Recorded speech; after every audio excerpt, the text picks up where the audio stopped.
जय शिव गोरक्ष। प्रिय श्रोताओं, आप सुन रहे हैं स्कंद पुराण और आज आप सुनेंगे स्कंद पुराण का भाग 38 तथा माहेश्वर खंड का भाग 37। आपने पिछले भाग में सुना कि महर्षि नारद मुनि योग ब्राह्मण को ढूंढते ढूंढते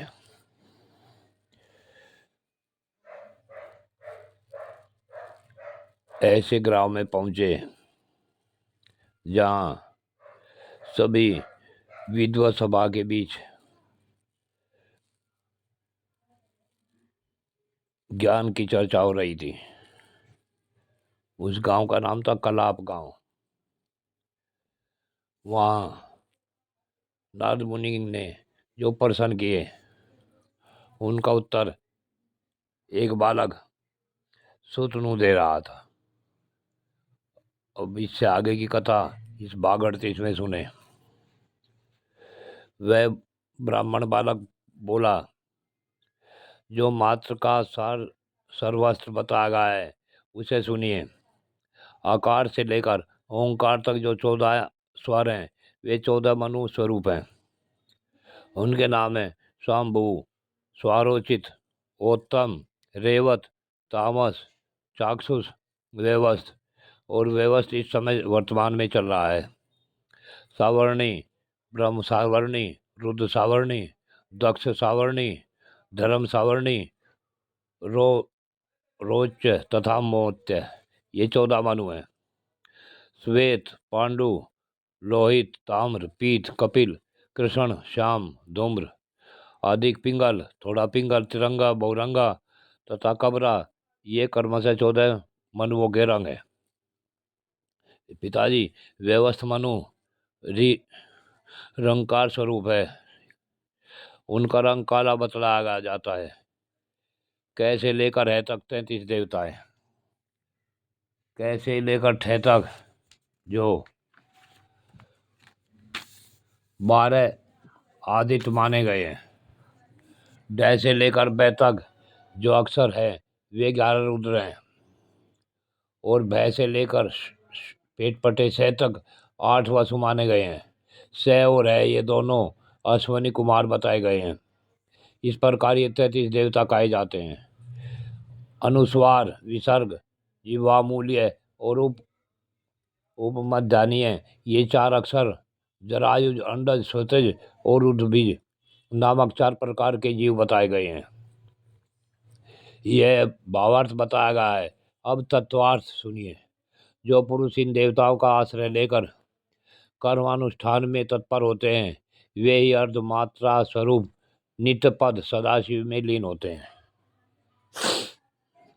4 प्रकार के जीवों में भी कोई भी जब मन, वाणी और क्रिया द्वारा इन देवताओं का भजन करता है तभी उसे मुक्ति प्राप्त होती है। जिस शास्त्र में पापी मनुष्यों के द्वारा ये देवता महिम नहीं माने गए हैं उन शास्त्र को यदि साक्षात ब्रह्मा जी भी कहे तो नहीं मानना चाहिए। ये सब देवता वैदिक मार्ग में सर्वत्र प्रतिष्ठित है।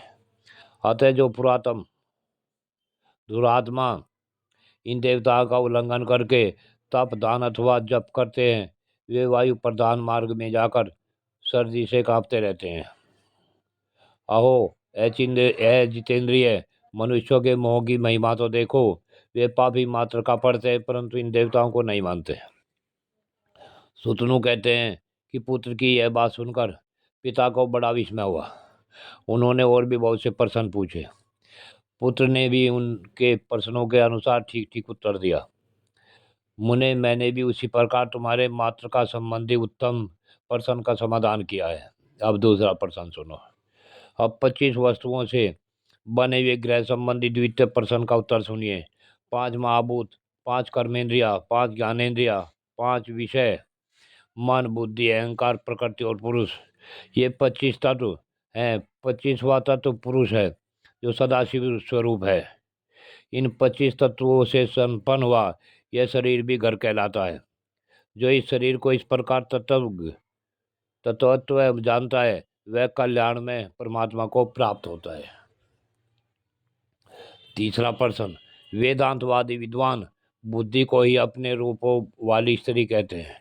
क्योंकि यही नाना प्रकार के विषयों अथवा कार्यों का सेवन करने से अनेक रूप ग्रहण करती है, किंतु अनेक रूपा होने पर भी यह एकमात्र धर्म के संयोग से एक रूप ही रहती है। जो इस तत्वार्थ को जानता है वह धर्म का आश्रय लेने के कारण कभी नरक में नहीं पड़ता।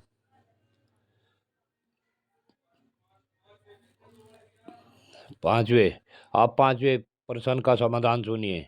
एकमात्र लोभ ही संसार समुद्र के भीतर महान ग्रह है।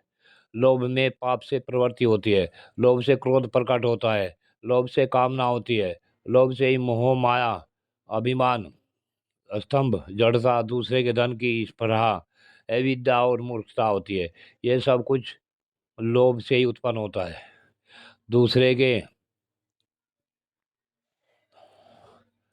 धन का अपहरण, पराई स्त्री के साथ बलात्कार, सब प्रकार के दुस्साहस में प्रवृत्ति तथा न करने योग्य कार्यों का अनुष्ठान भी लोभ की प्रेरणा से होता है। अपने मन को जीतने वाले संयमी पुरुष को उचित है कि वह उस लोभ को मोह सहित जीते। जो लोभी और अजित आत्मा है उन्हीं में दंभ, द्रोह, निंदा, चुगली और दूसरों के डाह ये सब दुर्गुण प्रकट होते हैं। ये बड़े बड़े शास्त्रों को याद रखते हैं और दूसरों की शंकाओं का निवारण करते हैं। ऐसे बहुत विद्वान भी लोभ के वशीभूत होकर नीचे गिर जाते हैं। लोभ और क्रोध में आसक्त मनुष्य सदाचार से दूर हो जाते हैं। उनका अंतःकरण छुरे के समान तीखा होता है, परंतु ऊपर से वे मीठी बात करते हैं।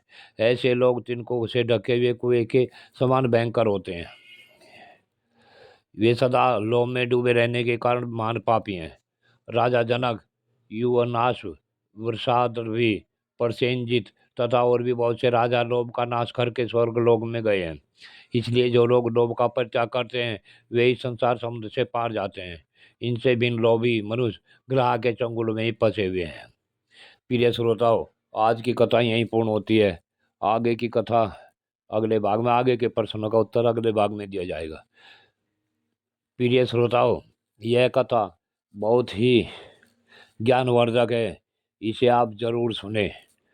जय शिव गोरख।